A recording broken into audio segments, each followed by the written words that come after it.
በምርመራ የማይታወቅ ታማሚ አንተ ትሆናለህ። ብትመረመር በሽታው አይገኝም አንተ ላይ ህመሙ አይታወቅም፣ ግን ሳይኮሎጂካሊ ትጎዳለህ። አይምሮን እያጣህ ነው የምትመጣው፣ ራስን እያጣህ ትመጣለህ። የሆነ ሰዓት ላይ ሳትትልና ራስን ትረሳለህ። ከኔ ከጤና ሁኔታ ጋር ተያይዞ ባለው አጠገቤ ላይ ካሉ ሰዎች ምናልባትም የሚወጡ ነገሮች ይሆናሉ ብዬ አስባለሁ። በእኔ ምክንያት ግን ማንንም ሰው ማስጨነቅ አልፈልግም።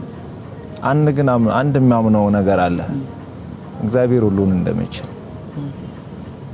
የውስጤን ህመም እሱ እንደሚፈውስ።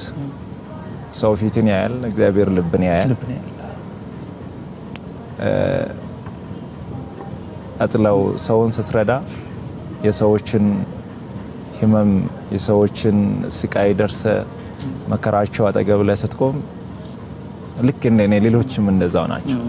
ፊታቸውን ስታይ ወጥተው ሲገቡ ለሌሎች ሲተርፉ ለነሱ ይበቃቸው ይመስላል። በዚህ ሳምንት ውስጥ በአንድ ወር ባልሞላ ጊዜ ውስጥ 5 ሰው በጣም የህክምና ወጪያቸውን ላይቭ ላይ ቁጭ ብለን ከደጋግ ኢትዮጵያውያን ሰብስበን ወደ ህንድ ሀገር ሄደው እየታከሙ ያለው አሉ። በቅርቡም የሚሄዱ አሉ። በብር ሲተመኑ ብዙ ብር ነው አይደል? ከብር ወደ 30 ሚሊዮን ብር አካባቢ ተሰብስበዋል። አንድ ሳምንት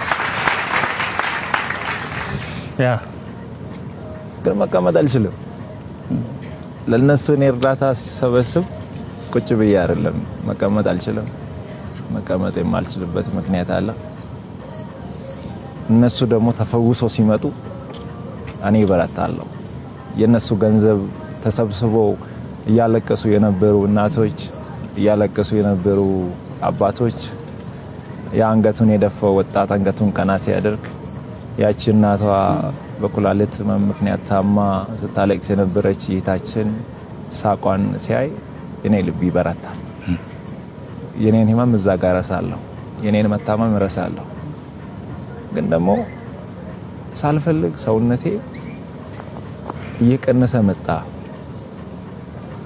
እኔ ህመሜን ለሰው ማሳየት አልፈልግም፣ ሰው እንዲያቅብኝ አልፈልግም። አንዳንድ ጊዜ ደግሞ ስጋ ያሳያል። ትልቁ ችግር እሱ ነው።